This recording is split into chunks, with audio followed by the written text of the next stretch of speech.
Richard Harlow had 48 hours before the charity race that would make or break his reputation, and his $3 million vintage Falcon wouldn't start.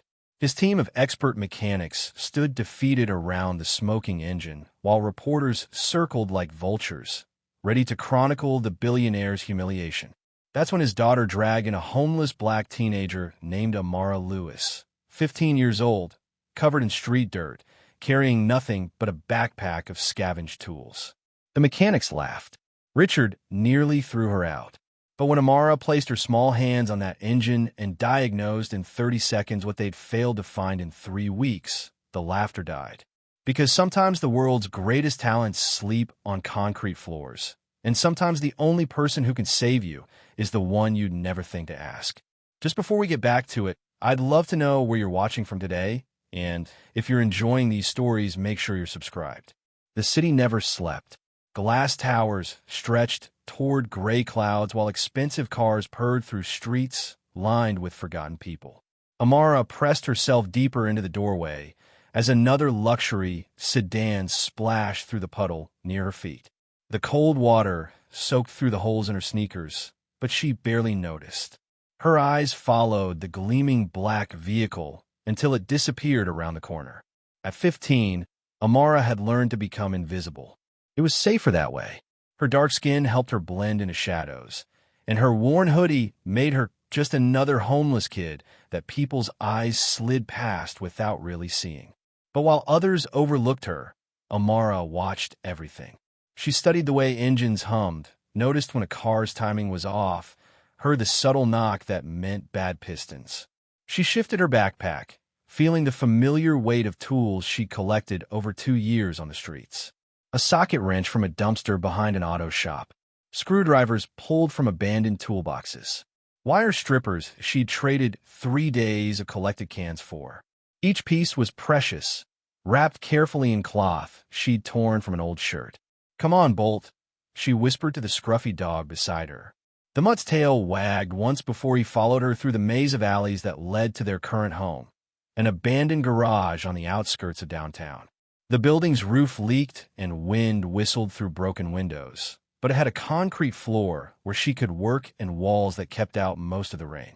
Inside, Amara unwrapped her latest find, a broken radio she'd pulled from a recycling bin. Its owner had probably bought a new one rather than fix it, but Amara saw potential in the tangle of wires and circuits. She lit a candle. Electricity had been cut years ago, and began working, her fingers moving with practiced precision. While she worked, she thought about her father. Marcus Lewis had been a mechanic at a small shop in Detroit before the accident. He taught her everything in those early years, letting her sit on his workbench while he explained carburetors and combustion. "Engines are like people, baby girl," he'd say, his hands covered in grease. "They'll tell you what's wrong if you just listen." The memory stung. After he died, there'd been foster homes, each worse than the last, until she'd finally run. The streets were hard, but at least here she was free to be herself, to use the skills her father had given her. Across the city, in a penthouse that cost more than most people earned in a lifetime, Richard Harlow stood before floor-to-ceiling windows, watching the same gray morning unfold. At 48, he commanded an empire built on real estate and technology, but his mind was elsewhere. In 3 weeks, the annual charity Grand Prix would take place, a race where billionaires showed off their exotic cars while raising money for causes they barely understood. This year was different. This year, he would race his father's car. Richard turned from the window and walked to his private garage, where the 1967 Falcon sat under a custom cover. He pulled the fabric away slowly, revealing midnight blue paint that seemed to glow even in artificial light. His father, William Harlow, had started restoring this car 40 years ago, but died before finishing it. Richard had spent millions completing the restoration, hiring the best mechanics, sourcing original parts from around the world. "Sir," Victor Brennan, his head mechanic, appeared in the doorway. The man was in his 50s, with gray hair and hands that shook slightly when he thought no one was looking. "We've scheduled another test run for this afternoon." "It needs to be perfect," Richard said, not looking away from the car. "The press will be there. The investors will be watching." Victor nodded. though his expression tightened. What Richard didn't know, what Victor had hidden for weeks, was that the rebuilt engine had a flaw none of his team could identify. It would run for minutes, then stall without warning. They'd replaced parts, adjusted timing, checked every connection. Nothing worked. Back at her garage, Amara had fixed the radio.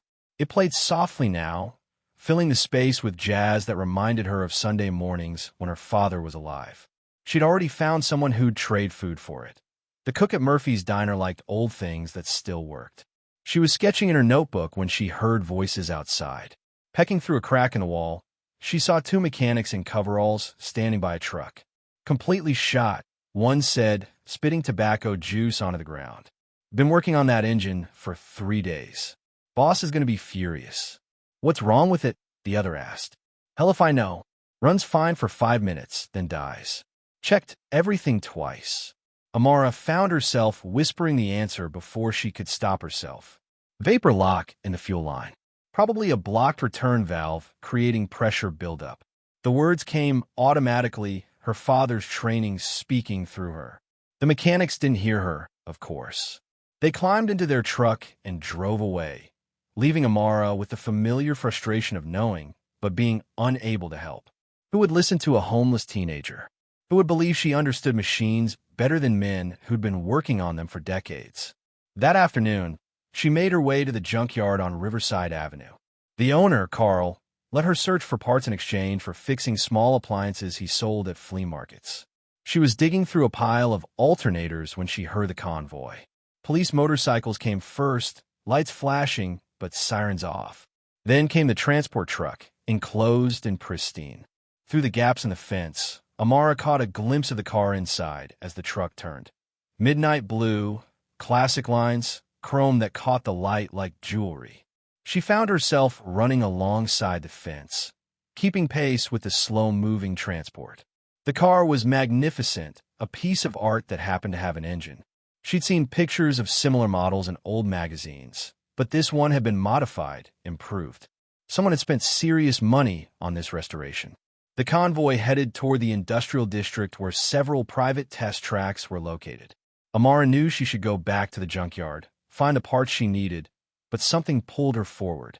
She followed at a distance, using side streets and alleys, Bolt trotting beside her. The Harlow automotive testing facility was surrounded by 12-foot walls topped with cameras. Amara found a spot across the street where she could see through the main gate. She pulled out her notebook and began sketching what she could see of the car as it was unloaded. Inside the facility, Richard watched his team prepare for the test run. His jaw was tight, his patience wearing thin. 3 previous tests had failed, and he made it clear that failure wasn't acceptable. Not with the race approaching. Not with his father's legacy at stake. Everything's ready, Mr. Harlow, Victor announced, though sweat beaded on his forehead, despite the cool air. Richard nodded and walked to the viewing platform. The driver, a professional they hired for testing, climbed into the Falcon. The engine started with a roar that sent satisfaction through Richard's chest. This was it. This was the sound his father had dreamed of. For 4 minutes and 37 seconds, the car performed flawlessly. It cornered like a dream, accelerated with smooth power, handled like it was reading the driver's mind. Then, without warning, the engine coughed, sputtered, and died. The silence that followed was deafening. Richard's face went from satisfaction to fury in seconds. What happened? His voice was deadly quiet, which his employees knew was worse than yelling. We're checking now, sir, Victor stammered, already jogging toward the car. From her hiding spot, Amara watched the mechanics swarm the vehicle. Even from this distance, she could see their confusion, their desperate checking and rechecking. She found herself sketching the scene, adding notes in the margins about what might be wrong based on the sound she'd heard just before the engine died. That night, she returned to her garage and spread her sketches across the floor. By candlelight, she studied every line she'd drawn, every detail she'd observed. The car was a masterpiece, but something was wrong with it. The sound of that engine failure played in her mind like a broken record. Fuel delivery, she muttered to Bolt, who tilted his head at her. But not vapor lock. Something else. Something in the injection system, maybe. She worked through possibilities until her candle burned low, filling pages with diagrams and theories. This wasn't just any car. This was a puzzle that called to everything her father had taught her, everything she'd learned surviving on her own. The boardroom at Harlow Industries occupied the entire 40th floor, its windows offering a view that stretched to the ocean. Richard sat at the head of the mahogany table, his expression carved from stone as his investors spoke. $3 million, David Steinberg was saying, his thin lips pursed with disapproval. That's what you've spent on that car in the last 6 months alone. It's becoming a joke, Richard, added Patricia Moore, her manicured nails tapping against her tablet. People are calling it Harlow's folly. That's not the kind of press we need right now. Richard's hands clenched under the table. The car will be ready for the race. Like it was ready for yesterday's test? Steinberg shot back. We heard about the failure. How many more embarrassments can this company absorb? That car, Richard said, his voice dropping to a dangerous level, was my father's dream. It will run, it will race, and it will win. If you don't have the stomach for it, there's the door. The room fell silent. Everyone knew better than to push Richard when he got that look. But as the meeting ended and the investors filed out, their whispers followed him. Money pit, obsession, losing his edge. Richard returned to his office and called Victor immediately. I want a status report. Now. Victor's voice crackled through the speaker, exhaustion evident. We've been working through the night, Mr. Harlow. The team thinks it might be an issue with the fuel injection system, but we can't pinpoint exactly what. I don't want excuses, Victor. I want solutions. Sir, perhaps we should consider replacing the engine entirely. We could source a modern one, modify it to look original. No. Richard's response was sharp enough to cut glass. That engine stays. It's the heart of what my father built. Without it, the car means nothing. After ending the call, Richard stood at his window, looking down at the city below. Somewhere out there, someone knew how to fix his car. They had to. He wouldn't accept any other possibility. Miles away, Amara wheeled a broken bicycle into Murphy's diner through the back entrance. The owner, a large man named Tommy Murphy, looked up from the grill. "That my daughter's bike?" he asked. Amara corrected, setting down her tools. Chain was shot, brake cables frayed, and the gear shift was installed backward. But she's running smooth now. Tommy tested the bike, riding in a small circle around the kitchen while his cook laughed. Everything worked perfectly. He reached into the register and pulled out $20. Said 15, Amara reminded him. Yeah, well, you fixed it better than new. Take the 20 and get yourself a real meal for once. Amara pocketed the money gratefully. It would buy food for 3 days if she was careful. As she left through the back door, she heard Tommy tell his cook, "Kid's got magic hands. Shame nobody'll give her a real chance." The words followed her as she made her way through the city. A real chance. What would that even look like? A job at a garage where they'd take one look at her age, her skin color, her address, or a lack of one, and show her the door? She was so lost in thought that she almost missed the girl sitting on the bench near Hamilton Park. Designer clothes, expensive shoes, luggage that cost more than Amara had seen in her entire life. The girl was probably Amara's age, maybe a year older, with brown hair and the kind of posture that came from years of private school. But what caught Amara's attention was that the girl was crying. Amara should have walked past. Getting involved with rich people's problems never ended well. But something in the girl's face, a loneliness that Amara recognized, made her stop. "You okay?" she asked carefully. The girl looked up, startled. Her eyes were green and red-rimmed from crying. Yes. No, I don't know." She laughed bitterly. "My father sent a car to pick me up from boarding school. Not him, of course. Just a car. Parents suck sometimes," Amara offered, sitting on the far end of the bench. "Sometimes." The girl laughed again. "Try always. He cares more about his stupid car than his own daughter. Been working on it for months, throwing millions at it, but can't be bothered to have dinner with me." Amara's attention sharpened. "Car. Some vintage thing that belonged to my grandfather. Dad's obsessed with racing it in some charity event. Like anyone cares." The girl wiped her eyes. "I'm Lena, by the way. Lena Harlow." Amara's heart stopped. Harlow. This was the billionaire's daughter. The owner of the midnight blue car she'd been dreaming about for days. Amy, Amara lied, not ready to trust this girl with her real name. You live around here? Lena asked. Around, Amara said vaguely. Then, unable to help herself, the car, what's wrong with it? Lena gave her a strange look. How did you know something was wrong with it? You said he's been throwing millions at it. Usually means something's broken. The engine keeps failing. Dad's head mechanic, Victor, keeps saying he'll fix it, but it's been weeks. Lena stood, gathering her luggage. I should go. The driver's probably looking for me. After Lena left, Amara sat on the bench for a long time, her mind racing. The Harlow car. She'd been right about the engine problems, and now she knew where it was being worked on. That night, she did something she'd never done before. She went to the wealthy part of the city after dark. The Harlow estate was a fortress of glass and steel, surrounded by walls and security cameras. But Amara wasn't trying to break in. She just wanted to see.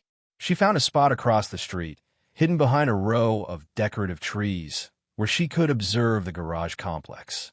Through the lit windows, she could see mechanics working, their movements frustrated and repetitive. They were checking the same things over and over, she realized. They were stuck in a loop, unable to see past their assumptions.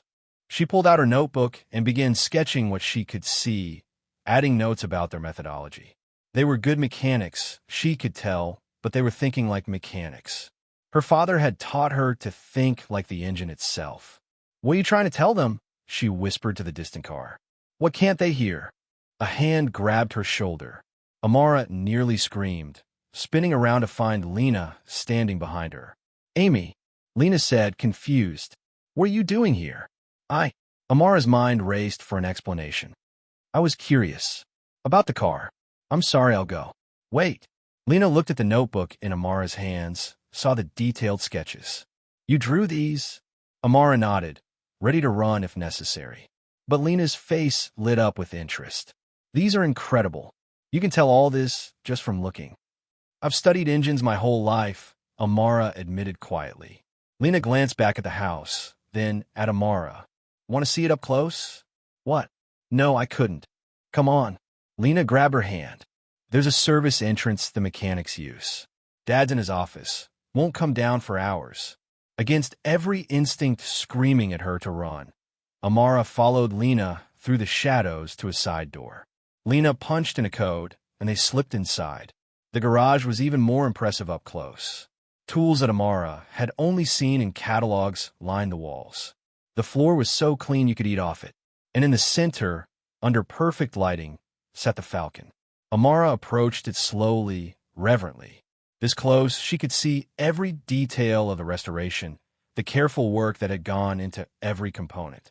But she could also sense something else, a wrongness in how certain parts had been assembled. The fuel injection system, she murmured, circling the car. They've got the pressure regulator in the wrong sequence. And the return line. She knelt, peering under the chassis. It's creating a feedback loop. That's why it runs for a few minutes then dies. The system literally chokes itself. You can tell that just by looking?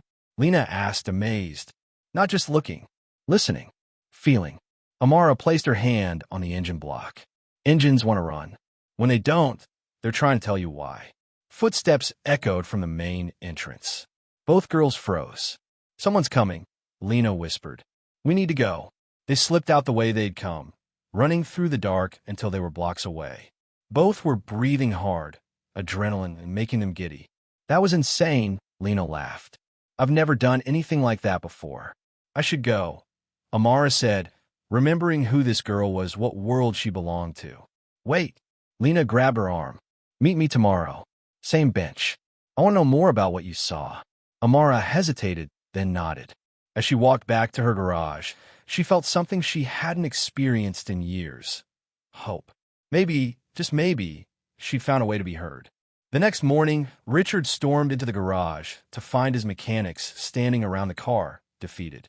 Well, he demanded. Victor stepped forward, his face grave. Sir, we've tried everything. Every test, every adjustment. The engine runs perfectly for approximately 5 minutes, then fails. We can't identify the cause. Then you're not looking hard enough. Richard's voice echoed off the walls. Mr. Harlow, Victor said carefully, Perhaps it's time to consider bringing in outside specialists. There's a firm in Germany. We don't have time for that. The race is in 2 weeks. Then we need to consider alternative options. A different engine. I said no. Richard slammed his hand on a workbench, making tools jump. That engine was my father's. It stays. He stormed out, leaving Victor and the team in uncomfortable silence. Victor pulled out his phone and made a quiet call.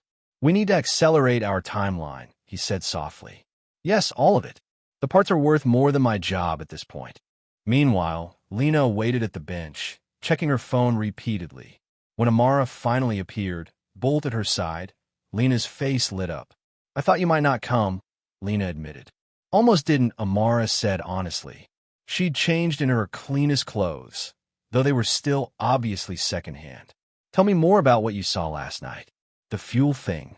Amara pulled out her notebook, showing Lena the diagram she'd drawn. She explained the problem in detail, her passion for the subject overcoming her usual caution. Lena listened intently, asking questions that showed she was actually paying attention. You need to tell my father, Lena said when Amara finished. Right, Amara laughed bitterly. A homeless black girl is going to walk up to Richard Harlow and tell him his expensive mechanics are wrong. Lena's expression shifted. You're homeless. Amara cursed internally. She hadn't meant to reveal that. I get by, but you're so smart. You know more about engines than people with degrees. Doesn't matter what I know. What matters is what people see. Amara stood to leave, but Lena caught her arm. I see you, Lena said firmly. And I think you're amazing. They met every day that week. Lena brought food, saying she couldn't eat it all herself. Amara showed her more notebooks, years of observations and innovations. They talked about everything. Lena's loneliness at boarding school, Amara's memories of her father, their dreams for the future. You're the first real friend I've had, Lena admitted one afternoon. You're the first person who's seen me as more than trash, Amara replied. Their worlds couldn't have been more different, but something real grew between them. And all the while, Amara's understanding of the Falcon's problem grew clearer. The day before the race, everything came to a head. Richard had called an emergency meeting with all his mechanics. From outside, Amara and Lena could hear him shouting. 1 week. You've had 1 week to fix this, and nothing. Sir, Victor's voice was strained. The car simply can't be fixed in time. We should withdraw from the race, spare the embarrassment. If you can't fix it, you're fired. All of you. Dad! Lena burst through the door, Amara reluctantly following. Stop! Richard turned, his face red with anger. Lena, what are you doing here? And who is? His eyes landed on Amara, taking in her worn clothes, her dark skin, the notebook clutched in her hands. What is this? She can fix your car, Lena said. The silence that followed was deafening. Then Victor laughed, an ugly sound. You brought a street kid? This is your solution. Look at her work, Lena insisted, grabbing Amara's notebook and spreading it open on the workbench. Look, Richard glanced at the pages dismissively, then looked again. The diagrams were precise, professional. The notes showed a deep understanding of mechanical principles. Who drew these? He asked. I did, Amara said quietly, finding her voice. Your fuel injection system is creating a feedback loop. The pressure regulator is in the wrong sequence, and the return line is causing vapor lock after the engine reaches operating temperature. Victor scoffed. Impossible. We've checked. You've checked everything except the actual problem, Amara interrupted, her passion overcoming her fear. You're thinking about it like a modern engine, but this is a hybrid system. The original components don't communicate with the new ones properly. Richard stared at her for a long moment. And you know this how? Because I listen, Amara said simply. Engines speak. If you permit, I will. Get out, Victor interrupted. Mr. Harlow, this is ridiculous. We can't have some homeless child. If you permit, Amara continued, her voice stronger, I will try. The phrase hung in the air. Richard looked at his daughter, saw something in her face he'd never seen before. Absolute conviction. Dad, Lena said softly, what do you have to lose? Richard was about to respond when his phone rang. It was his biggest investor. The conversation was short and brutal. If the car didn't race tomorrow, They were pulling funding from 3 major projects. He hung up and looked at Amara again. This teenager, this nobody, standing in his garage with dirty hands and hope in her eyes. 1 hour, he heard himself say. You have 1 hour to prove you know what you're talking about. Victor started to protest, but Richard silenced him with a look. Amara set down her backpack and approached the car like a surgeon approaching a patient. She ran her hands along the engine, feeling for things the others had missed. She found the first problem in 3 minutes. Here, she said, pointing to a connection. This coupling is from a 1969 model. It's almost identical to the 67, but the threading is different. It's creating micro gaps that only show up under pressure. The mechanics gathered around, skeptical but curious. Amara continued her examination, finding 2 more issues that had been invisible to them. She explained each one carefully, her confidence growing. Give me proper tools in 2 hours, she said, and this engine will run perfectly. Richard checked his watch. They had time before the transport arrived to take the car to the race venue. Do it, he said. Sir, Victor protested. You can't be serious. Do you have a better solution, Victor? Victor fell silent, but his eyes burned with humiliation and something darker. Amara worked with intense focus, her hands steady and sure. The mechanics watched, some offering tools when she asked, others standing back in disbelief. She corrected the pressure regulator sequence, rerouted the return line, replaced the incorrect coupling. Start it, she said finally, stepping back. The driver climbed in and turned the key. The engine roared to life, powerful and smooth. 1 minute passed, then 5, then 10. The engine purred like a perfectly tuned instrument. How? One of the mechanics asked. My father taught me, Amara said simply. He said engines are honest. They don't lie or pretend.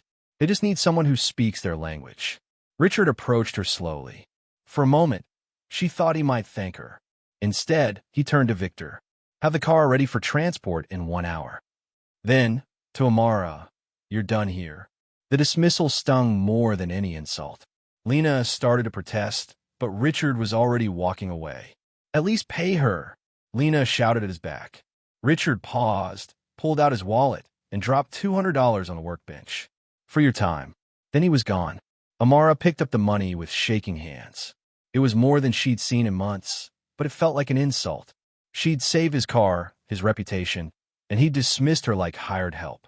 I'm sorry, Lena said, tears in her eyes. He's not, I thought. It's okay, Amara lied. I knew what to expect. But as she walked home that night, bolt beside her, she felt something break inside. She'd proved herself, shown her worth, and it hadn't mattered. She was still just the homeless girl, the nobody who could be dismissed with a few bills. In her garage, she lit her candle and opened a fresh page in her notebook. But for the first time in years, she had nothing to draw. The engines had gone silent in her mind. Tomorrow, Richard Harlow would race his father's car. It would run perfectly. The world would praise him for his dedication, his excellence. And no one would know that a 15-year-old girl sleeping in an abandoned garage had made it possible. She looked at the money in her hand, then at Bolt. We'll eat well this week, at least, she told him, trying to keep the bitterness from her voice. But even as she said it, she knew something had changed. Lena had seen her, really seen her. And for the first time, Amara wondered if maybe, just maybe, that could be enough to build something more. The race was tomorrow. The car would run. And somehow, Amara knew her part in this story wasn't over yet. The morning of the race arrived with gray clouds and the promise of rain. Amara woke in her garage to the sound of helicopters overhead, news crews heading to the track. She'd barely slept, her mind replaying yesterday's dismissal over and over. The $200 sat untouched in her backpack. It felt like blood money. Bolt whined softly, sensing her mood. She scratched behind his ears and forced herself to get up. The race would start in 3 hours. Richard Harlow would drive the car she'd fixed when the glory she'd made possible, and life would go on as if she'd never existed. She was heating a can of soup over a camping stove when her phone, a battered flip phone Lena had given her, buzzed. Turn on the news. Any channel. Lena's voice was frantic. Amara ran to Murphy's Diner, where Tommy always had the TV on. The screen showed chaos at the Riverside Racing Complex. Richard Harlow stood before a cluster of microphones, his face red with fury, while reporters shouted questions. The test run was sabotaged, Richard was saying. Someone tampered with the engine last night. Amara's blood went cold. On screen, smoke poured from the Falcon's hood while mechanics scrambled around it. The banner at the bottom read, "Billionaire's race dreams crushed. CAR fails spectacular test." What happened? Amara asked Tommy, who was watching with interest. Rich guy's car broke down in front of everybody, Tommy said. Reporters were there for a preview, and the thing barely made it around one lap before catching fire. Now he's saying someone messed with it, but sounds like he's just making excuses. Amara's phone rang again. "I need you," Lena said without preamble. "Please. I know my dad was horrible to you, but the car, someone really did sabotage it. Victor's trying to blame you." "What? But I fixed it perfectly." "I know that. But he's telling my father you must have done something to make yourself look good, then ruined it afterward. Dad's so angry he might actually believe it." "Please, Amara. You're the only one who really understands that engine." Every instinct told Amara to stay away. She owed Richard Harlow nothing. But Lena's voice held real desperation, and despite everything, Amara couldn't abandon her only friend. "I'm coming," she said. The racing complex was chaos when she arrived. Security guards, reporters, team members running in every direction. Lena met her at a side entrance, using her family pass to get Amara through. "He's in the garage," Lena said, leading her through service corridors. "Fair warning, he's completely lost it." They could hear Richard shouting before they saw him. $3 million. Months of preparation. And you're telling me a homeless teenager sabotaged us? "The evidence is clear." Victor's voice responded smoothly. "She was the last one to work on the engine. She had opportunity and motive. You dismissed her, humiliated her. This is revenge." Amara stepped into the garage. "That's a lie." Everyone turned. Richard's eyes narrowed dangerously. "You have some nerve showing up here. Your engine was perfect when I left," Amara said steadily. "Someone tampered with it afterward." "Convenient story," Victor sneered. "Can you prove it?" Amara walked to the car, ignoring the hostile stares of the mechanics. The hood was open, the engine compartment blackened with smoke damage. She examined it carefully, her trained, eye-catching details others had missed. "The return line I rerouted," she said, pointing. "Someone cut it and resealed it poorly. That's what caused the leak. And here," she indicated another component. "The pressure regulator's been moved back to the wrong position. This is deliberate sabotage, and it was done by someone who understood what I fixed." She turned to face Victor directly. "Someone who knew exactly what changes I made. Someone who was here watching me work." Victor's face went pale, then red. "How dare you accuse me?"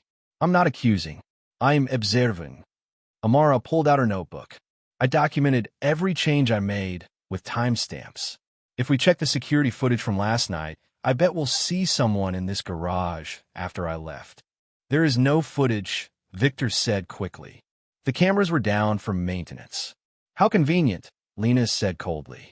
Richard looked between them all, his jaw tight. The race was supposed to start in 90 minutes. Investors were already at the track, waiting.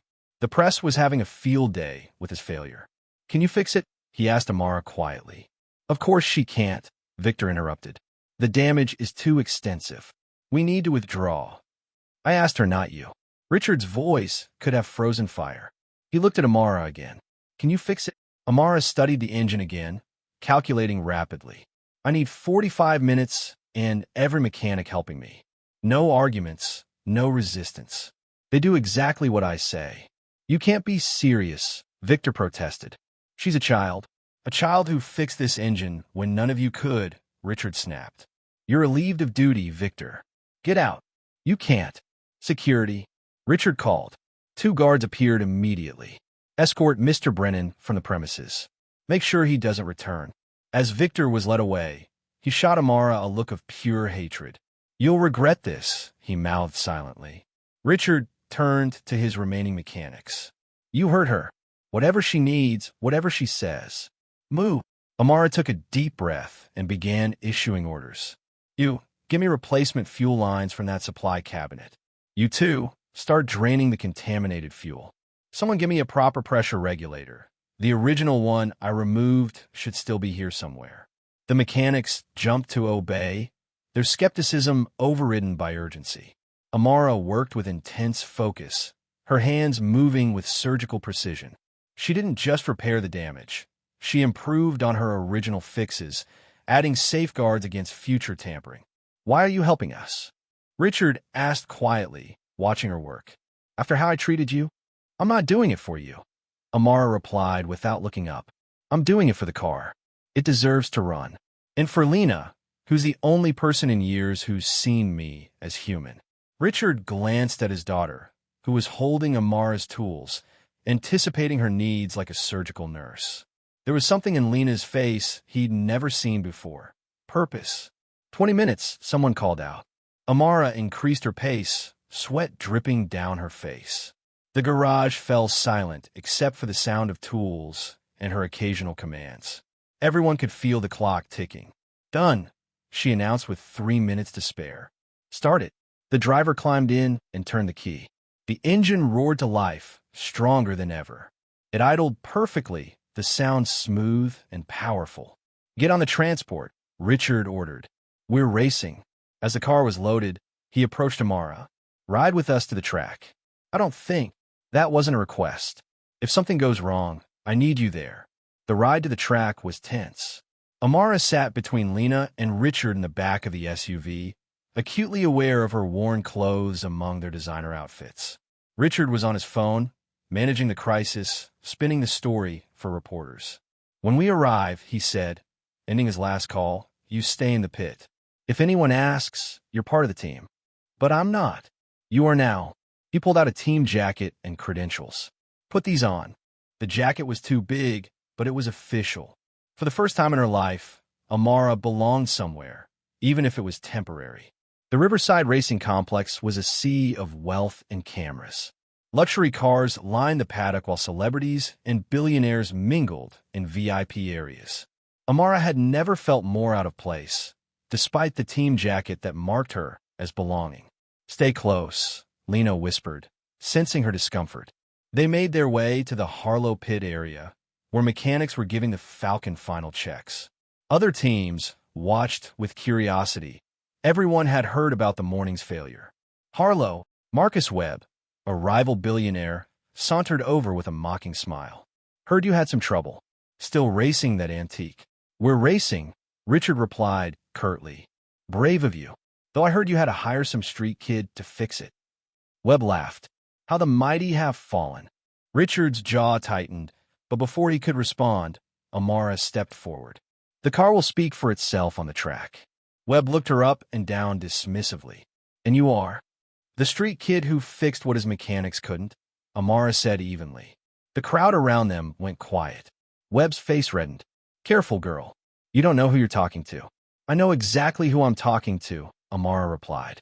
Someone who's about to lose. Webb stormed off while Lena barely suppressed a laugh. Richard looked at Amara with something that might have been approval. Don't antagonize the competition, he said, but his tone was mild. Respect is earned, not given, Amara replied, quoting something her father used to say.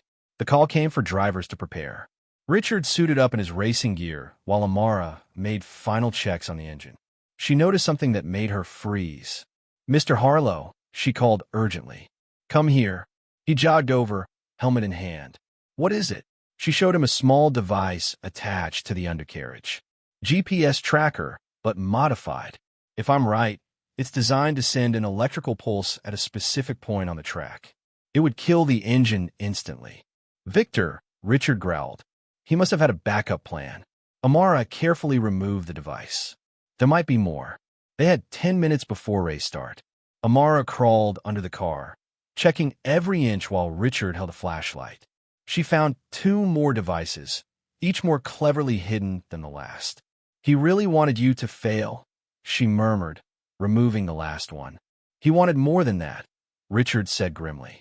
Victor's been with me for 5 years. I trusted him. People show their true selves under pressure, Amara said, remembering foster homes where supposed protectors became threats. Richard studied her, this teenage girl who'd saved him twice now. What's your story? Really? Does it matter?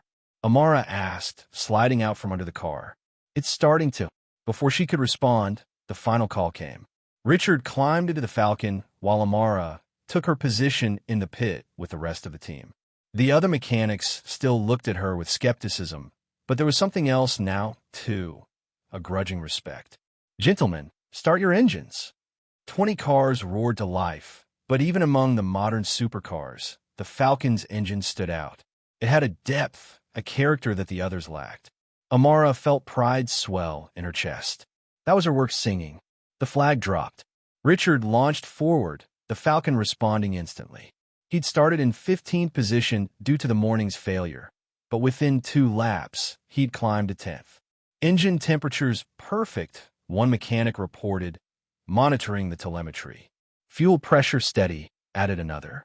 Amara watched the screens, but she was also listening. Even over the roar of 20 engines, she could pick out the Falcon's voice. It was happy, she realized. The car was doing what it was built to do. Lap 5, Richard moved into 7th. Lap 8, 5th place in climbing. Then Webb made his move. His red Ferrari suddenly swerved, clipping the Falcon's rear quarter panel. Richard fought for control, the car sliding sideways before he recovered. That was deliberate, Lena shouted. The pit crew erupted in anger, but Amara stayed focused on the screens. Left rear suspension took damage, she announced. He's listing slightly. Can he finish? The crew chief asked. Not at full speed, but if he's smart about his lines, compensates for the pull. Amara grabbed the radio. Mr. Harlow, you're pulling left. Adjust your entry angle 3 degrees on turns. Who is this? Richard's voice crackled back. Amara, trust me. 3 degrees, and brake 5 meters earlier than usual. There was a pause, then copy that. He followed her instructions, and while his lap time slowed slightly, the car stabilized. But Webb wasn't done. On lap 12, he tried another accidental contact. This time, Richard was ready. He anticipated the move, braking hard and letting Webb overshoot. The Ferrari went wide, losing 2 positions. Beautiful, Amara exclaimed, forgetting herself. The other mechanics cheered too. Suddenly, she wasn't an outsider. She was part of the team, united in wanting their car to win. Lap 15, Richard was in 3rd, stalking the leaders. Lap 18, a silver Lamborghini blew its engine, leaving only Richard and Webb battling for the lead. Final lap, the crew chief announced. Richard and Webb entered the main, straight side by side. The Ferrari had more top speed, but the Falcon had something else. 50 years of dreams and a 15-year-old girl's genius making it whole. They approached the final corner. Webb tried to force Richard wide, but Richard held his line. They came out of the turn dead, even, racing toward the checkered flag. In the pit, everyone held their breath. Amara found herself gripping Lena's hand. The Falcon crossed first by half a car length. The garage exploded. Mechanics hugged each other. Lena screamed with joy, and even Amara allowed herself to smile. They'd done it. Despite sabotage, despite doubts, despite everything, they'd won. Richard climbed out of the car to thunderous applause. Cameras flashed. Reporters surged forward. He pulled off his helmet, his face flushed with triumph. Mr. Harlow, how does it feel to win with your father's car? Tell us about the morning's problems. Is it true a teenager fixed your engine? Richard raised his hand for silence. The crowd quieted, waiting. This victory, he began, then stopped. He looked at the car, then at his pit crew, his eyes finding Amara trying to blend into the background. This victory belongs to someone else. He walked over and took Amara's hand, pulling her forward despite her resistance. This is Amara. She's 15 years old, and she's the only reason this car ran today. While my expensive team of experts failed, she succeeded. She fixed what they couldn't, saved us from sabotage, and guided me through damage during the race. The cameras turned to Amara, who stood frozen, overwhelmed. I don't understand, a reporter said. A homeless teenager? A genius, Richard corrected firmly. one I almost let slip away because of my own blindness. Is this some kind of publicity stunt? Webb's voice cut through the crowd. He'd emerged from his car, face twisted with anger. You expect us to believe this? This nobody actually fixed that car? Before Richard could respond, Amara spoke up. Would you like me to explain exactly what was wrong with it? The fuel injection feedback loop caused by incorrect pressure regulator sequencing? The 3 different sabotage devices hidden in the undercarriage? Or maybe you'd prefer I diagnose what's wrong with your Ferrari. That knocking sound suggests your 3rd cylinder is misfiring. Webb's mechanic went pale. How could you know that? Because I listen, Amara said simply. The crowd erupted with questions, but Richard raised his hand again. There's something else. He turned to Amara. I owe you an apology. Yesterday, I dismissed you, treated you as less than. I was wrong. You saved my father's legacy, my reputation, and probably prevented a catastrophic failure that could have been dangerous. He pulled an envelope from his jacket. This is a check for $50,000. It's not payment. It's an investment. In your future. Amara stared at the check, unable to speak. And if you're willing, Richard continued, I'd like to offer you something more. A job with my racing team. Full-time. With housing, education, whatever you need. You can't be serious, someone in the crowd muttered. I've never been more serious, Richard said. Talent like hers comes once in a generation. I'd be a fool to let it go. Amara looked at Lena, who was crying and nodding enthusiastically. Then at the car, sitting victorious in the sunshine. Finally, at Richard, who was watching her with something she'd never seen from an adult in authority, genuine respect. If you permit, she said slowly, I will try. Richard smiled, the first real smile she'd seen from him. I'm more than permit. I insist. The crowd applauded, cameras flashed, and for the first time in 3 years, Amara felt the ground solid beneath her feet. She wasn't just surviving anymore. She was seen, valued, wanted. But in the crowd, she spotted Victor being led away by security, his eyes burning with hatred. And she knew this wasn't over. Success had a price, and she'd just painted a target on her back. That night, back in her abandoned garage for what she knew would be the last time, Amara sat with Bolt and looked at the check. $50,000. More money than she'd ever imagined having. Things are about to change, boy, she told the dog, who wagged his tail. Her phone buzzed. A text from Lena. Dad's already setting up an apartment for you. And he says Bolt can come too. You're going to have a real home, Amara. A real future. Amara looked around the garage that had sheltered her, at the tools she'd scraped together, at the notebooks filled with dreams she'd never thought would come true. Tomorrow, she'd leave this behind. Tomorrow, she'd start a new life. But tonight, she allowed herself to cry. Not from sadness, but from relief. The girl in the shadows had finally stepped into the light. 3 days after the race, Amara stood in the doorway of her new apartment, unable to move. It was small, just a studio with a kitchenette and bathroom, but it had walls that didn't leak, windows that closed, and a bed with an actual mattress. After 3 years of concrete floors and dripping ceilings, it felt impossibly luxurious. Go on, Lena urged gently from behind her. It's yours. Amara stepped inside slowly, Bolt padding beside her.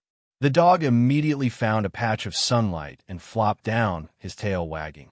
Amara set down her backpack, the only possession she'd brought from the garage, and touched the wall, half expecting it to disappear. The company owns the building, Lena explained. Dad uses these units for temporary employees, but this one's yours for as long as you want it. I don't know how to live in a place like this, Amara admitted quietly. You'll learn, just like you learned engines. But that night, Amara couldn't sleep in the bed. It was too soft, too different. She ended up on the floor with Bolt, her jacket as a pillow, finding comfort in the familiar discomfort. Change, even good change, was harder than she'd expected. The next morning brought new challenges. Richard had arranged for her to start work at Harlow Racing's main facility, but when she arrived, the reception was cold. The mechanics who'd witnessed her triumph at the race were one thing. The larger staff was another. So you're the girl, said Frank Morrison, the senior shop foreman. He was a mountain of a man with 30 years of experience and skepticism written across his face. Richard says you're some kind of genius. "I just fix engines," Amara said carefully. "We all fix engines here, kid. Question is whether you can do it when it's not some dramatic emergency with cameras rolling." He assigned her to basic maintenance. Oil changes, filter replacements, grunt work that any first-year apprentice could handle. Amara understood the test. She did the work without complaint, even when other mechanics accidentally knocked over her tools or made jokes about the homeless princess when they thought she couldn't hear. On her third day, while changing oil on a practice car, she heard something wrong in the engine above her. A slight irregularity in the rhythm, barely perceptible. She mentioned it to Frank. "Engine sounds fine to me," he said dismissively. "There's a developing problem in the valve train. Probably a worn camshaft lobe. If you don't address it, you'll have a failure within 50 miles. Frank's expression hardened. "I've been doing this since before you were born. Don't tell me what I can't hear."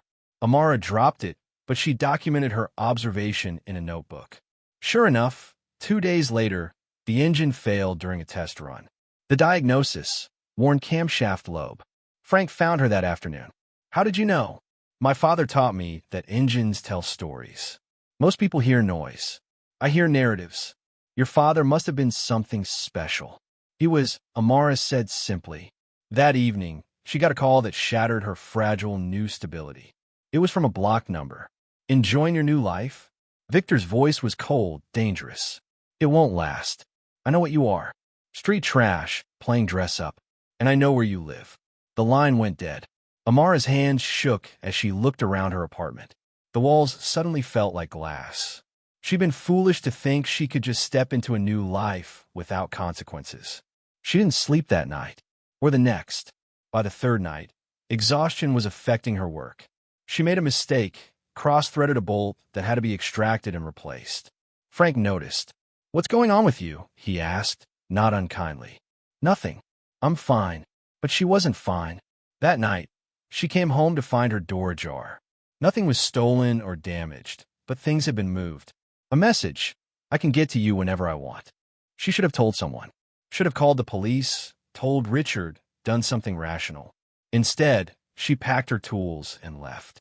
Old instincts kicked in when threatened: run, hide, survive.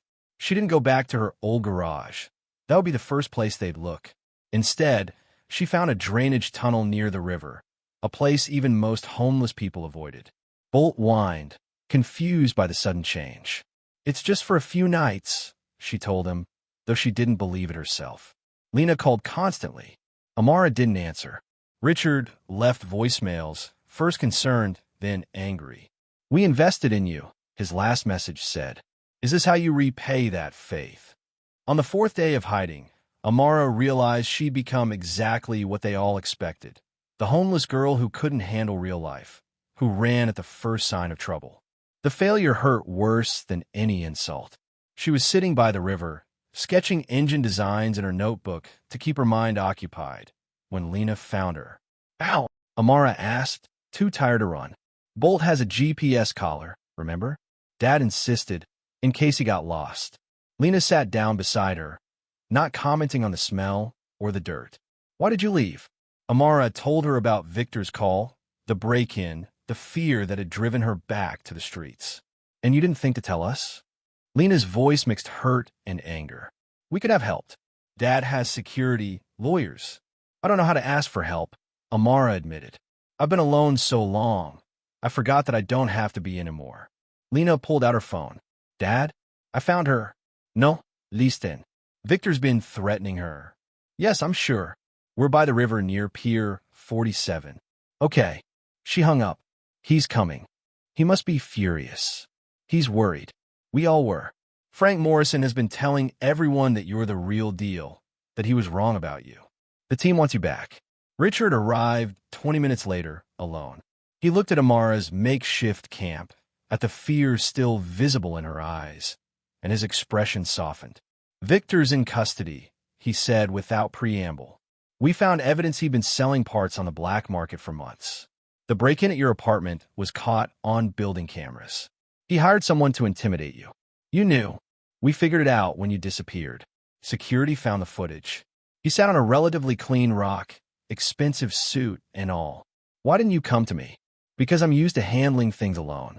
Because I didn't think I deserved help. Because she struggled for words. Because I was afraid you'd think I was too much trouble and send me away. Amara, Richard said carefully, I grew up with nothing too.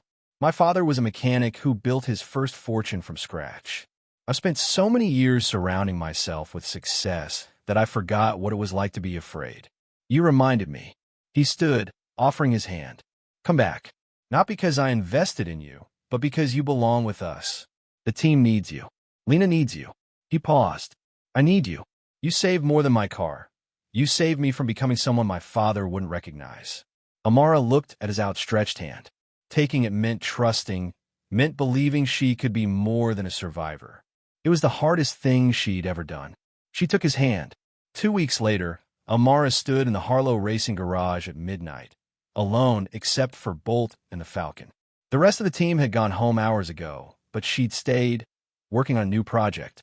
Richard had given her carte blanche to modify a car for the upcoming national championship, a chance to prove herself as more than just an emergency miracle worker. She'd chosen a neglected 1970 Mustang from the warehouse, a car everyone had written off as unsalvageable. But Amara saw potential in its bones, heard promises in its silent engine. She'd been rebuilding it from the ground up, applying everything her father had taught her and everything she'd learned on the streets. You should go home. Frank's voice came from the doorway. It's late. Almost done with the transmission rebuild, Amara said, not looking up from her work. Frank walked over, examining her progress.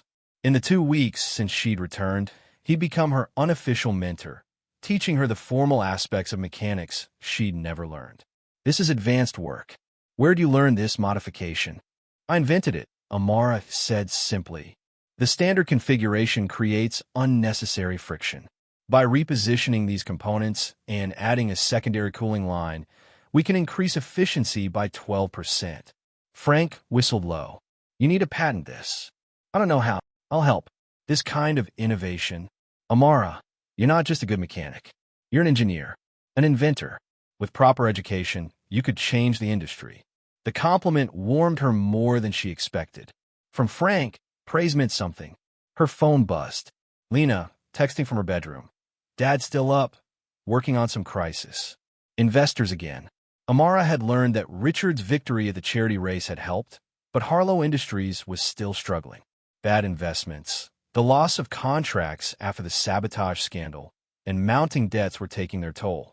Richard hid it well, but stress was etching deeper lines on his face each day. I should check on him, Amara told Frank. Make sure he's not overdoing it. You've gotten protective of him, Frank observed. He gave me a chance when no one else would. That means something. She found Richard in his office, surrounded by spreadsheets and looking exhausted. He glanced up when she knocked. Shouldn't you be home? He asked. Shouldn't you? He almost smiled, touched. But these numbers won't fix themselves. Amara looked at the screens, showing profit and loss statements, investment portfolios, market projections. It was a different kind of puzzle than engines, but patterns were patterns. What if you enter the national championship? She said suddenly. The prize money is $5 million. We don't have a car that could compete at that level. The Falcon is magnificent, but it's not built for that kind of racing. The Mustang I'm working on could be. Richard leaned back. That's a huge risk. Entry fees alone are $250,000. If we don't place in the top 3, we lose everything. Then we make sure we win, Amara said with a confidence she was learning to own. Give me 3 weeks to finish the car. Let me build you something that'll make everyone forget about Victor and the scandal. You're 15 years old, and I'm the best mechanic you have. Age is just a number. Talent is what counts. Richard studied her for a long moment. Your confidence is infectious. All right, 3 weeks. But I want daily progress reports, and Frank oversees everything. Deal. The next 3 weeks were a blur of 18-hour days. Amara practically lived in the garage, pushing herself and the car to their limits. She rebuilt the engine 3 times, each iteration more powerful and efficient than the last.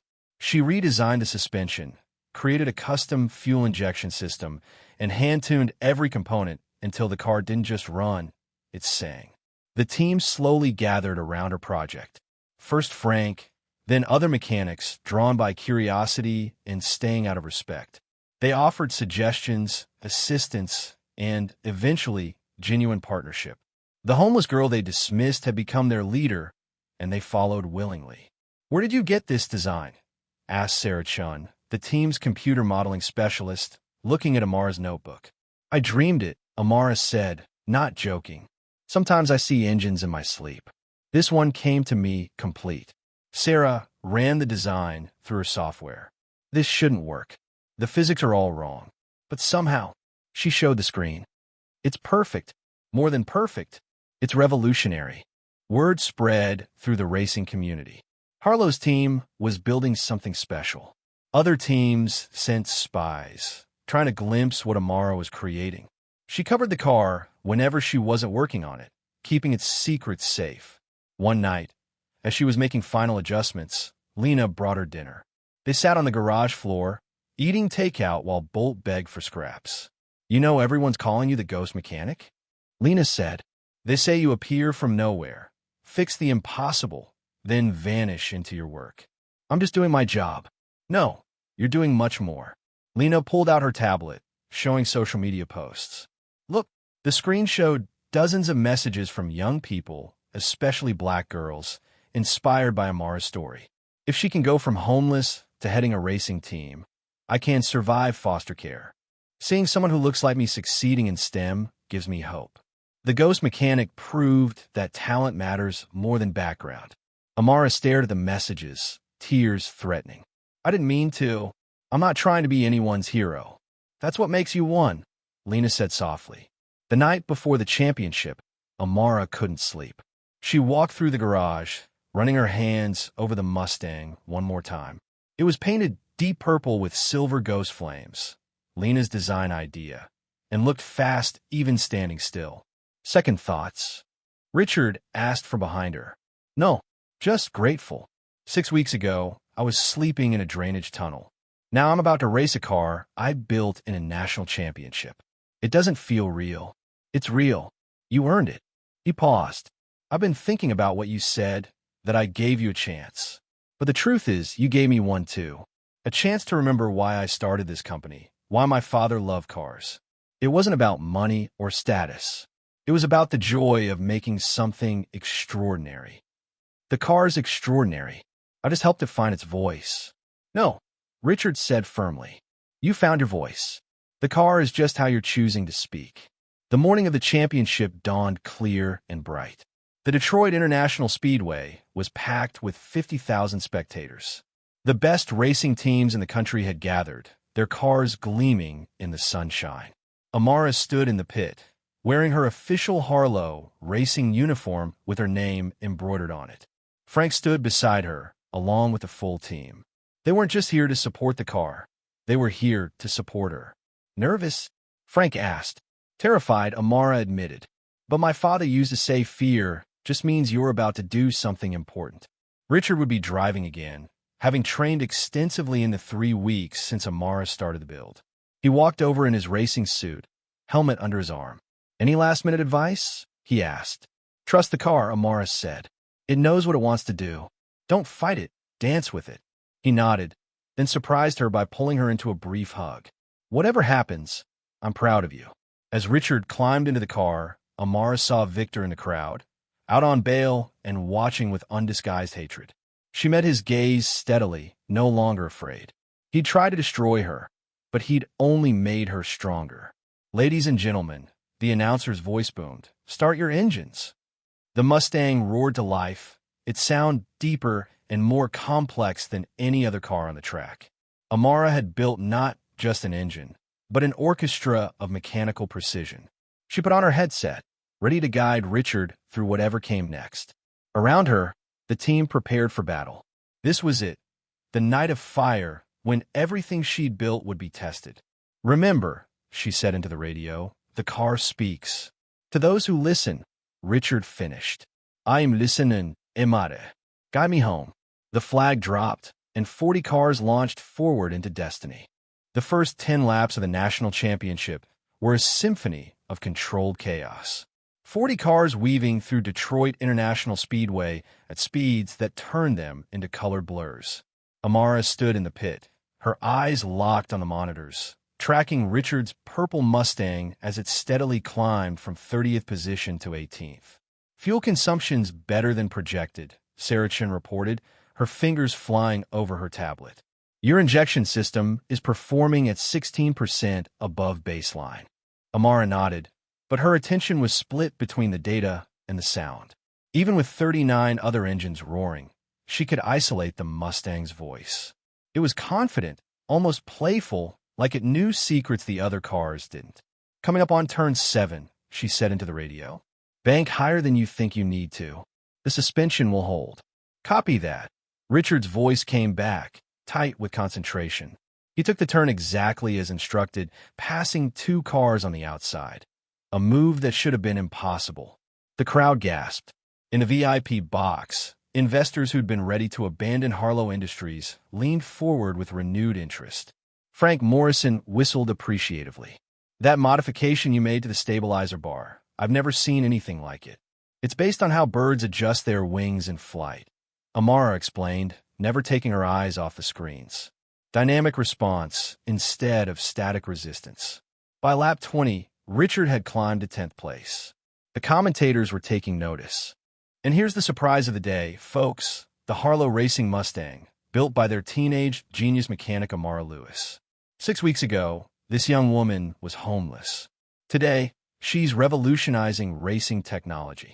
Amara tried to block out the commentary, focusing on the race, but Lena squeezed her shoulder. They're telling your story right.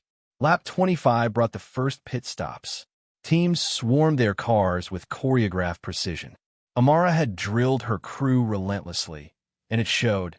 They changed all 4 tires and refueled in 11.3 seconds, nearly a full second faster than their best practice time.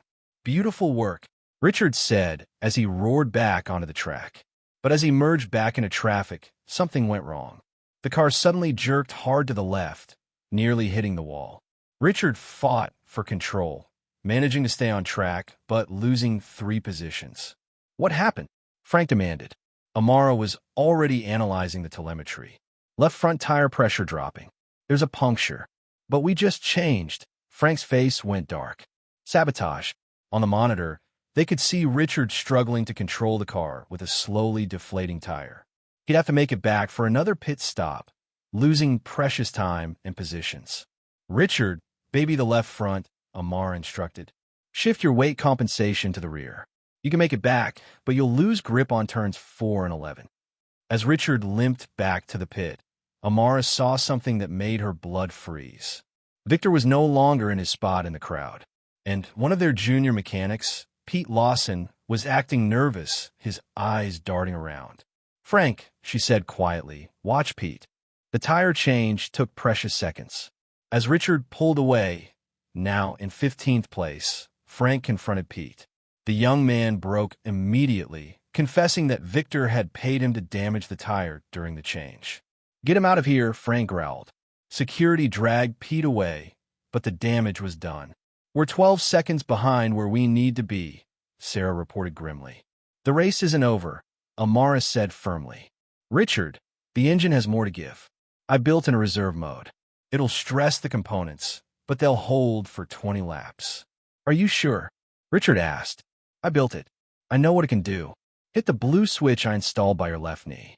There was a pause. Then the Mustang's engine note changed, deepening into something almost predatory. The car surged forward with renewed power, shocking the cars around it. What did you do? Frank asked in amazement. Modified the compression ratios to be adjustable on the fly, Amara explained. It's technically not illegal because there's no rule against it. Nobody thought it was possible.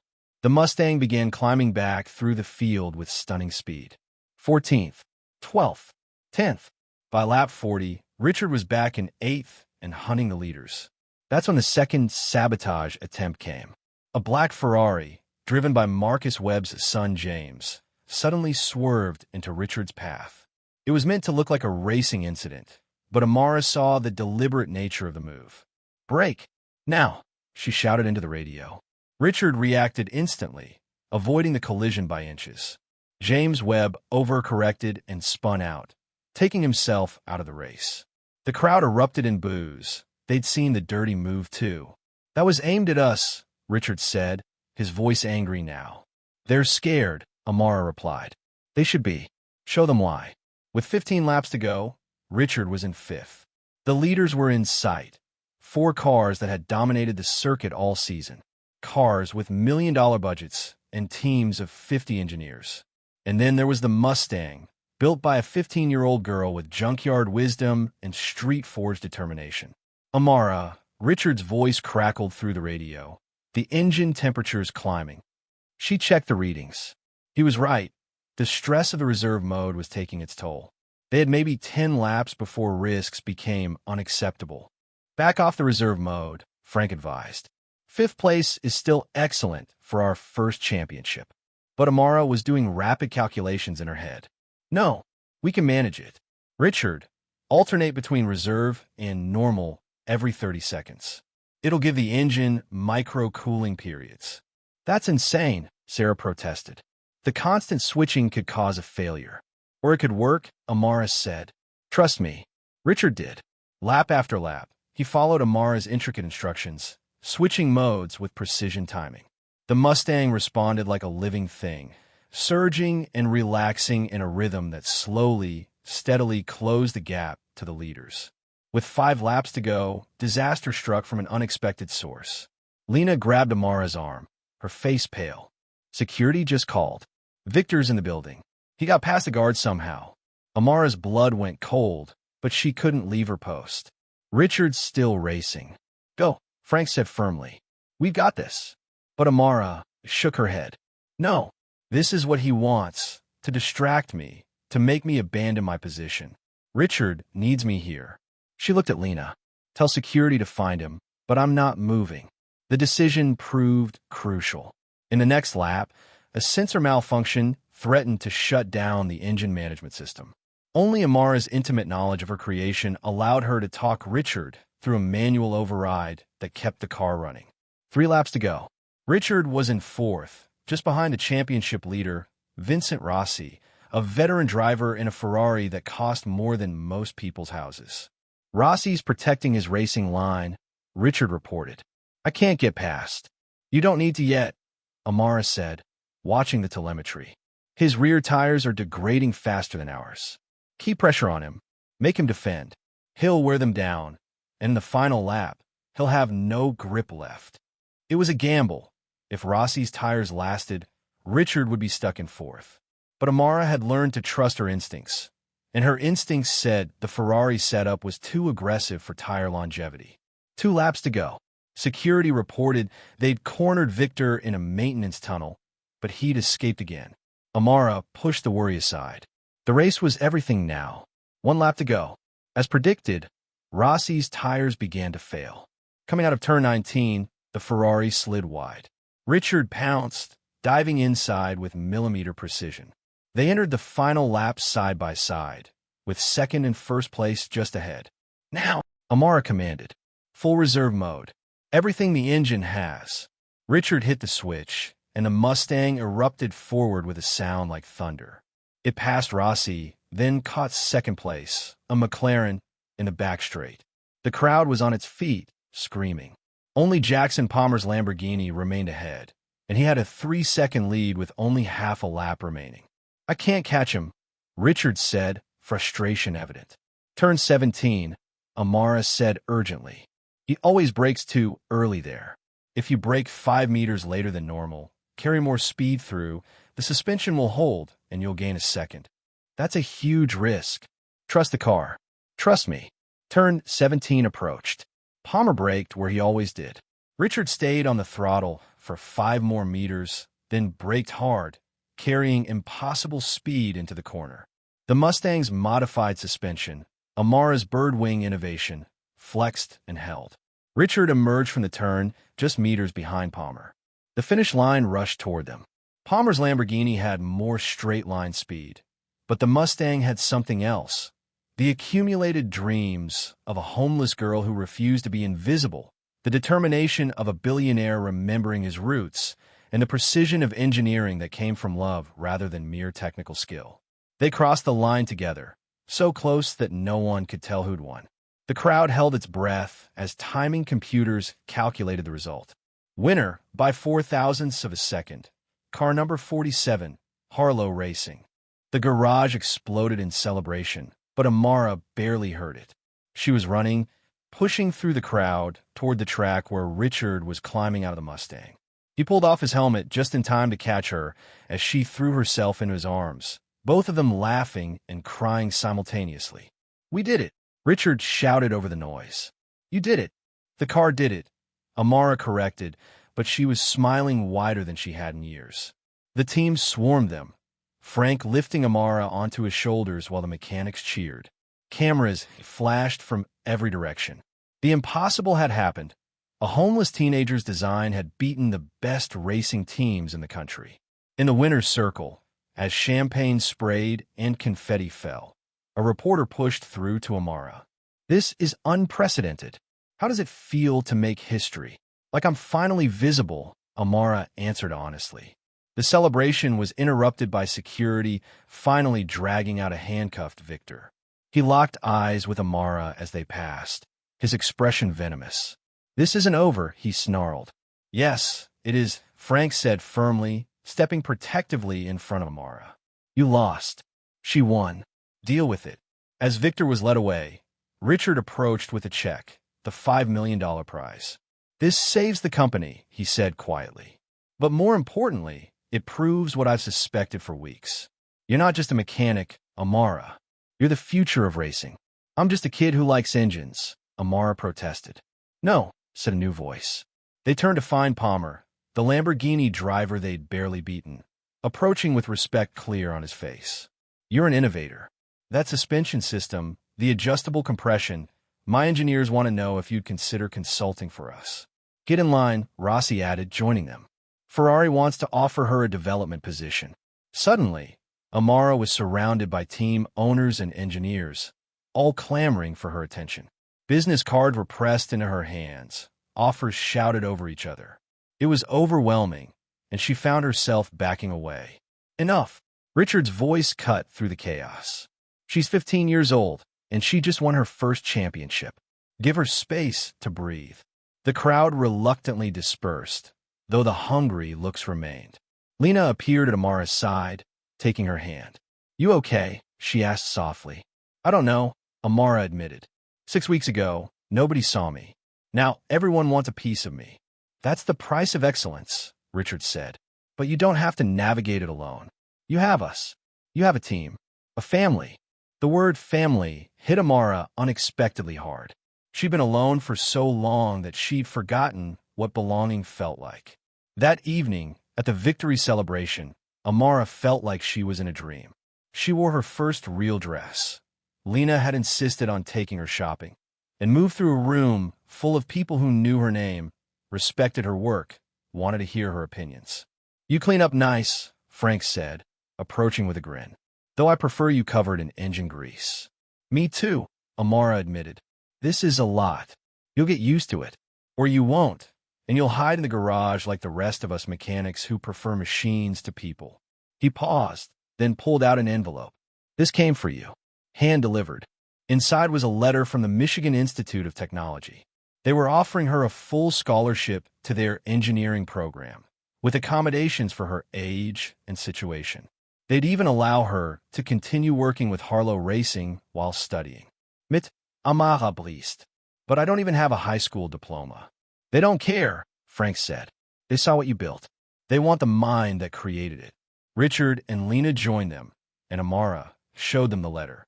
Richard's pride was evident, but Lena looked worried. "You won't leave, will you?" Lena asked. "Never," Amara promised. "You're my best friend. My only friend, really. But this is a chance to learn things properly. To understand why my innovations work, not just that they do." "Then we'll make it work," Richard said decisively. "Online classes, weekend visits to campus, whatever it takes.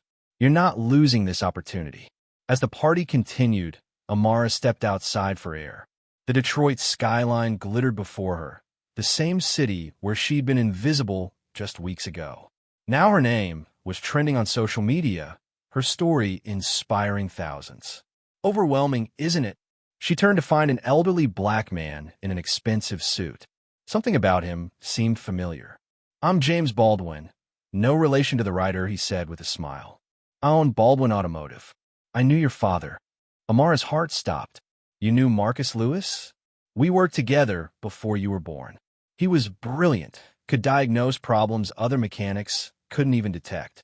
When I heard about you, about what you could do, I knew you had to be Marcus's daughter." He pulled out an old photograph. Her father, young and smiling, standing next to a car. He would be so proud. Amara took the photo with trembling hands. She had so few pictures of her father. This was a treasure. "I tried to find you after he died," James continued. "But you disappeared into the system. I'm sorry it took so long. Why are you telling me this now?" "Because you deserve to know your father's legacy. He held 3 patents that the industry still uses. There's money in a trust, not millions, but enough to ensure you're never homeless again." He handed her a business card. "My lawyers will handle the details. But more importantly, I want you to know that your talent isn't accidental. It's inherited, nurtured, and entirely yours." After he left, Amara stood holding the photograph, tears streaming down her face. Her father's legacy lived in her hands, in the engines she touched, in the innovation she created. She returned to the party to find Richard giving a speech. 6 weeks ago, I was a bitter man obsessed with legacy, blind to the miracles right in front of me. Then a 15-year-old girl had the courage to say 5 words that changed everything. "If you permit, I will try." She didn't just fix my car, she fixed my perspective. She reminded me why we race, why we build, why we dream. He raised his glass. "To Amara Lewis, the ghost mechanic, who proved that talent has no address, genius has no age, and determination has no limits." The room erupted in applause. Amara felt herself pulled forward, pressed to speak. She stood at the microphone, looking out at a sea of faces. Some had dismissed her, others had believed in her. All were now watching with respect. 2 months ago, she began, her voice stronger than she expected, "I was sleeping in an abandoned garage, fixing broken radios for food money. I thought being invisible was safe. I thought being alone was necessary. I was wrong." She found Lena's face in the crowd, then Richard's, then Frank's. "The Harlow team didn't just give me a chance, they gave me a family. They saw past the dirt and the circumstances to the person underneath. That's rare. That's precious." She paused, thinking of all the homeless kids still out there, all the dismissed talents, all the invisible geniuses. "I was lucky, but luck shouldn't be necessary.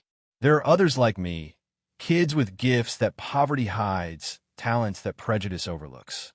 I want to use this platform to find them, to give them the chances I got." The applause was thunderous, but Amara wasn't finished. "As for what's next, yes, I'll take MIT's offer. Yes, I'll keep racing with Harlow. And yes, I'll keep pushing boundaries. Because engines taught me something important. Potential means nothing if you don't have the fuel to run. You all were my fuel. Thank you for letting me try." She stepped back from the microphone to a standing ovation. Richard hugged her, then Lena, then Frank, and suddenly she was surrounded by her team, her family, the people who'd seen her when she was invisible. Later that night, back in her apartment with Bolt curled at her feet, Amara looked at the championship trophy sitting on her previously bare table. Next to it sat her father's photograph, the MIT letter, and a sketch she'd drawn of her next innovation, an engine that could switch between electric and combustion seamlessly. Her phone buzzed with messages. Interview requests, sponsorship offers, speaking engagements. The world wanted to hear from the ghost mechanic. But there was also a text from Lena. "Movie night tomorrow? I'll bring popcorn." And one from Frank. "Garage opens at 6 a.m. Don't be late. We've got 3 cars to prep." And Richard, "Proud of you. Your father would be too." Amara smiled, setting the phone aside. Tomorrow would bring new challenges, new opportunities, new engines to understand. But tonight, for the first time in 3 years, she wasn't alone. She was home. She pulled out a fresh notebook and began sketching. The championship was just the beginning.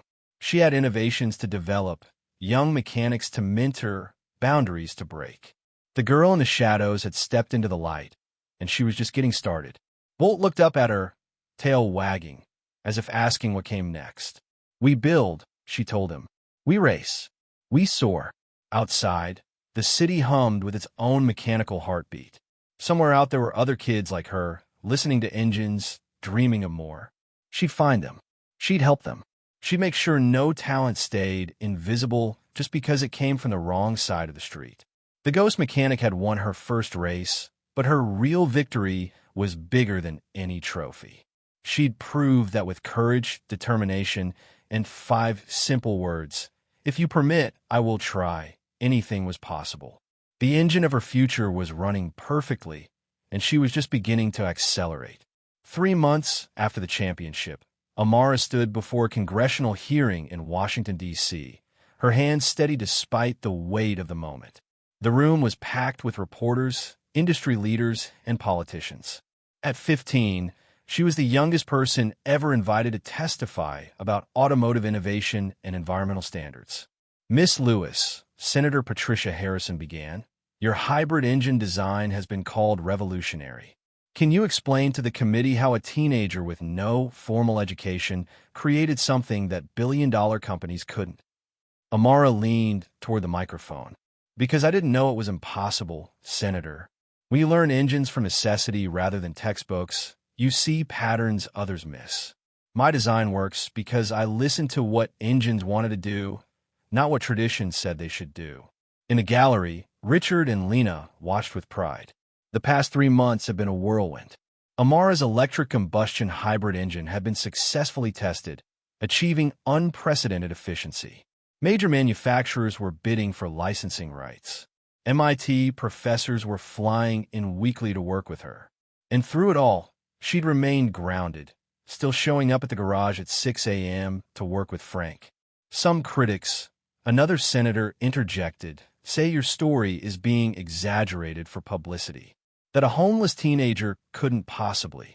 "Then test my work," Amara interrupted calmly. "Put my engine through any analysis you want. The data doesn't lie. Neither do results." She pulled out her battered notebook. "Every innovation I've created is documented here, in notebooks I've kept since I was 12. You want proof? Here's 3 years of theories developed while sleeping in abandoned buildings." The room fell silent as she showed pages of intricate designs, dated and detailed, clearly evolved over time. It was undeniable evidence of her journey. After the hearing, Amara was surrounded by reporters, but she noticed someone hanging back, a young black girl, maybe 13, in worn clothes, clutching a notebook of her own.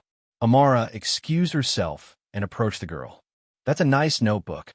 I came to see you," the girl stammered. "I'm Maya. I live in a shelter in Baltimore. I fix things too. Electronics mostly. Nobody believes I can do it, but I heard about you and..." She held out her notebook. "Could you look?" Amara spent 20 minutes reviewing Maya's work while reporters waited impatiently. The designs were brilliant, innovative approaches to circuit boarding that professional engineers would envy. "Richard," Amara called. "We need to talk about that mentorship program. I found our first candidate." That evening, back in Detroit, Amara stood in a warehouse she'd convinced Richard to convert. It would become the Lewis Innovation Center, a place where kids like Maya could learn, create, and be seen. The trust fund from her father's patents would fund it initially, but corporate sponsors were already lining up. "You're doing too much," Lena worried, watching Amara sketch plans for the center while simultaneously working on engine modifications. The MIT coursework, the racing team, the congressional testimony, now this. "I slept 3 hours a night for 3 years on the streets," Amara replied. "This is nothing.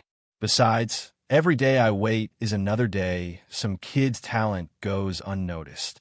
Her phone buzzed. Frank's text was urgent. "Get to the garage. Now." They found chaos. The Mustang, their championship-winning car, had been vandalized. Someone had poured acid over the engine, destroying months of work. The security footage showed a figure in black, face covered. "Victor's still in jail," Frank said grimly. "But he has friends." Amara knelt beside her destroyed creation, running her fingers over the ruined metal. Instead of anger, she felt a strange calm. They think destroying one engine stops me. They don't understand. I carry hundreds of engines in my head. We have the Grand Prix in 2 weeks, Richard said. Without the Mustang. Then we build something better, Amara interrupted. She stood, turning to the team. Not just better, revolutionary. I've been working on something new. Full electric for city speeds, combustion for highways, with seamless transition. 0 to 60 in 1.8 seconds. That's impossible, Saracen said. The battery weight alone. Not with graphene supercapacitors instead of traditional batteries, Amara countered. I've been corresponding with a professor at MIT. The technology exists. No one's applied it to racing yet. We need to build from scratch, Frank warned. 2 weeks isn't enough time. It is if everyone helps. Not just our team, all the kids from the Innovation Center. Maya's circuit designs could solve our electrical routing problems. Tommy from Chicago knows carbon fiber. Maria from Houston is a genius with hydraulics. Amara's eyes blazed with determination. They try to break us by destroying our past. Instead, let's show them our future. The next 2 weeks blurred together. The warehouse became a hive of activity as young mechanics from across the country arrived. Kids who'd been dismissed, overlooked, forgotten, all united by Amara's vision. She led them like a conductor with an orchestra, each person contributing their unique talent. Maya revolutionized the electrical system. Tommy created carbon fiber panels lighter than anything commercially available.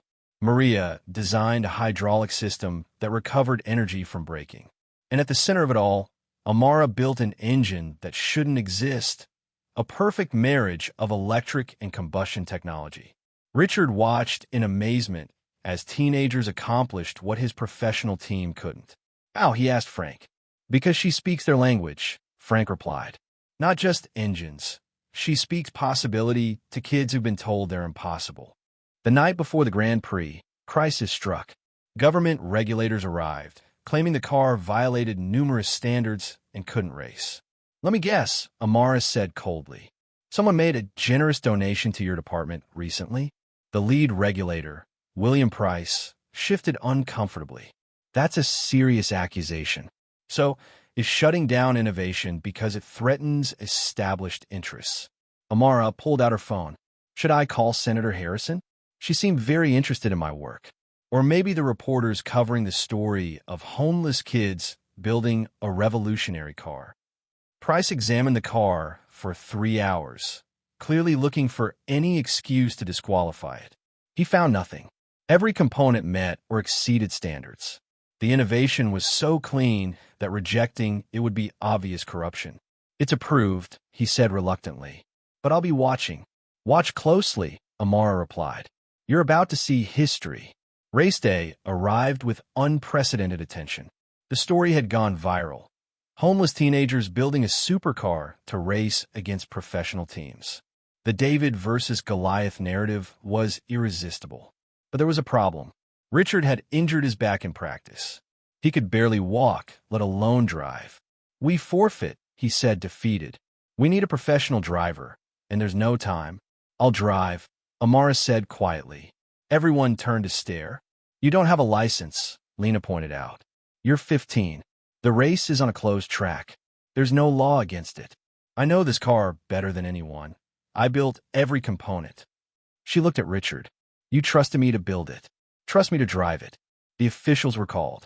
After 2 hours of debate and reviewing regulations, they found no rule preventing her from driving. The media went into overdrive. The homeless teenager who built the car would now race it against professionals.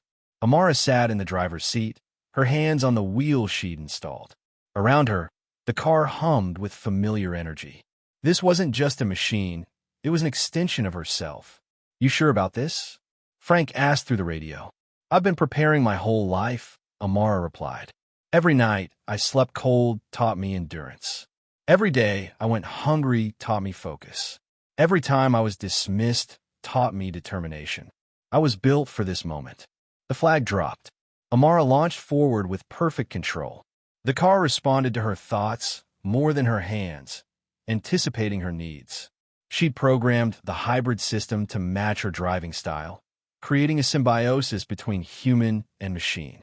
The professional drivers had experience, but Amara had something else, complete understanding of her creation. She knew exactly how hard she could push every component because she'd built them.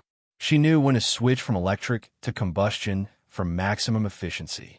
She knew the car's limits because she'd designed them. Lap by lap, she climbed through the field. The teenagers in the pit were her crew, calling out data and encouragement. Maya monitored electrical systems. Tommy watched stress readings. Maria tracked hydraulic pressure. They were kids society had written off, now competing at the highest level. With 10 laps remaining, Amara was in 5th place. The commentators were losing their minds. This is unprecedented.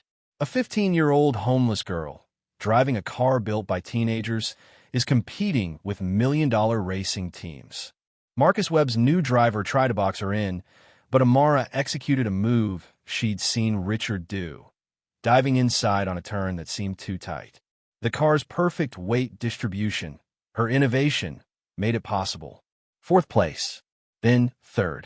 Victor's associate, driving for another team, tried to ram her. Amara had anticipated it. She'd studied every driver's patterns for weeks. She braked early, let him overshoot, then accelerated past as he struggled to recover. 2nd place. Only Jackson Palmer remained ahead, his experience and skill keeping him just out of reach. But Amara had one advantage. Her hybrid system had been conserving fuel while his traditional engine consumed it. In the final laps, she could push harder than he could. The final 5 laps became a chess match. Palmer, with 30 years of racing experience, used every trick to keep Amara behind. But she had something he didn't expect. Patience learned from years of waiting for the world to see her. Electrical reserves at maximum, Maya reported. You can go full power whenever you want. Not yet, Amara replied, watching Palmer's driving. He was favoring his right turns slightly. His tires were wearing unevenly. 2 more laps, and he'd have to compensate. The crowd was on its feet. In the VIP box, James Baldwin watched with tears in his eyes. Marcus, he whispered, your daughter is even greater than you dreamed. Lap 98 of 100. Palmer's tires finally showed their wear. Coming out turn 12, he slid slightly wide. Amara had been waiting for this exact moment. She triggered full electrical boost while simultaneously engaging the combustion engine at maximum power, something the other teams didn't even know was possible. The car exploded forward with unprecedented acceleration. She passed Palmer on the inside, the teenager's creation overtaking millions of dollars of professional engineering. Palmer tried to retake the position, but Amara had studied his psychology too. She knew he'd try to pass on the outside of turn 15. She positioned the car perfectly, legally, but effectively blocking his line. The white flag waved, final lap. Palmer threw everything at her, but Amara drove with the precision of someone who'd spent years calculating survival. Every move was efficient, necessary, perfect. She could hear her father's voice. Listen to the machine. It will tell you what it needs. The car needed to win. She needed to win. All those kids watching needed to see that impossible was just another word for not yet attempted. The checkered flag approached. Palmer made one last desperate move, pulling alongside in the final straight. They raced side by side, electric and combustion, future and past, hope and tradition. Amara crossed the line first by half a car length. The stadium erupted. In the pit, teenagers who'd never hugged anyone jubilantly embraced. Frank openly wept. Richard collapsed in his chair, overwhelmed. Lena screamed until her voice gave out. Amara brought the car to a stop and sat for a moment in silence. She'd done it. Not just one. She'd proved that talent has no address, that innovation doesn't require pedigree, that determination can overcome any obstacle. When she climbed out, she was immediately surrounded. But she pushed through the crowd to the pit, where her team of teenage misfits waited. We did this, she said firmly. All of us. The podium ceremony was surreal. Amara stood on the highest step, champagne in hand, apple juice, given her age, looking out at a crowd that included senators, CEOs, and most importantly, hundreds of kids who saw themselves in her. Amara, the interviewer asked, what's next? You've conquered racing, revolutionized engine design, inspired a generation. What's left? She thought of all the emails she'd received, kids in foster care, teenagers in shelters, young people dismissed because of their circumstances rather than evaluated for their capabilities. This was never about racing, she said into the microphone. It was about proving that talent exists everywhere, that innovation doesn't care about your zip code, that brilliance can emerge from anywhere if given the chance. She held up the trophy. This belongs to every kid who's been told they're not enough. You are. You just need someone to say 5 words. If you permit, I will try. The crowd roared approval, but Amara wasn't finished. Harlow Racing is announcing the Lewis Foundation today. We'll provide full scholarships, mentorship, and support to young innovators from underserved communities. We're starting with 50 kids this year. By next year, 500. Richard joined her on the podium. Harlow Industries is committing $50 million to this initiative. Because Amara didn't just save my company, she saved my soul. She reminded me that business isn't about profit, it's about potential. Later, at the victory banquet, Amara found herself sitting beside Palmer, who'd sought her out. I've been racing since before you were born, he said. I've never been beaten by someone who drove with such purpose. You weren't just racing me. You were racing for something bigger. Every time I pressed the accelerator, I thought about kids sleeping where I used to sleep, Amara admitted. That's better motivation than any trophy. As the evening wound down, Amara stepped outside for air. Detroit's skyline glittered, the same view she'd hidden from just months ago. Maya joined her, along with Tommy, Maria, and a dozen other kids from the program. We're thinking, Maya said hesitantly, about the next car. We have ideas, solar integration, hydrogen fuel cells, even magnetic levitation for reduced friction. Amara smiled. Show me. They spread notebooks on the ground, sketching by phone light, building dreams with pencil and paper.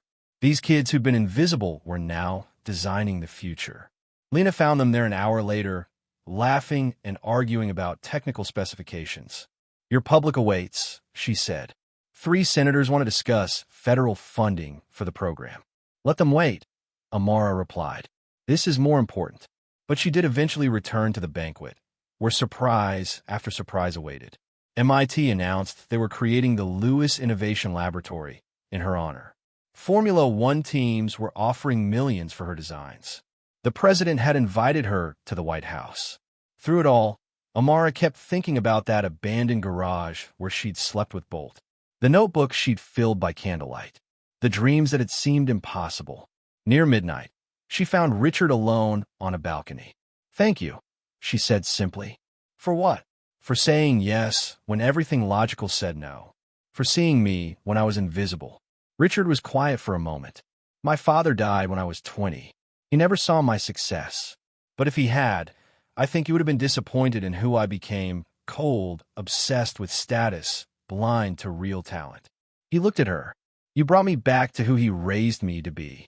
He will be proud of you now, Amara said. Your father would be proud of you too. They stood in comfortable silence, watching the city sleep. Somewhere out there, kids were dreaming impossible dreams.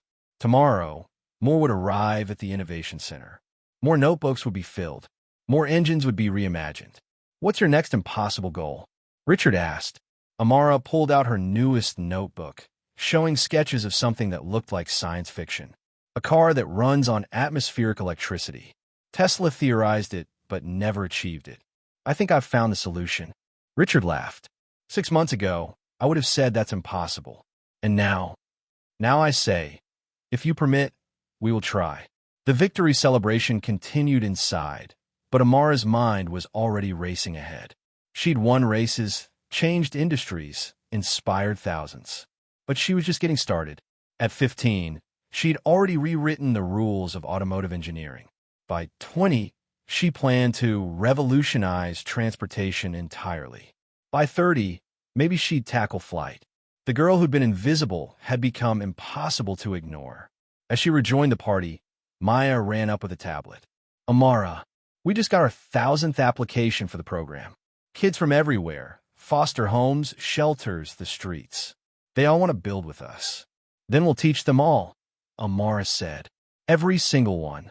The party continued until dawn, but Amara slipped away early with Bolt.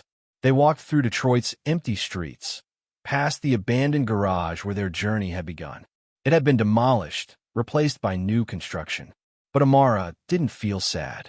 That chapter was closed. She had a workshop to open at 6 a.m. Frank would be there, grumbling about teenagers taking over his garage, but secretly proud. The kids would arrive with their notebooks and dreams. And together, they'd build something impossible. The sun rose over Detroit, painting the sky in shades of gold and possibility. Amara Lewis, once homeless and invisible, stood in the light of a new day. She'd rebuilt more than engines. She'd rebuilt hope for every kid who'd been told they weren't enough. Her phone buzzed with a message from an unknown number. She expected another media request or sponsorship offer. Instead, it was from a girl named Destiny in foster care in Texas. I saw you race. I fix computers from trash parts. Everyone says I'm wasting my time, but you made me believe I'm not.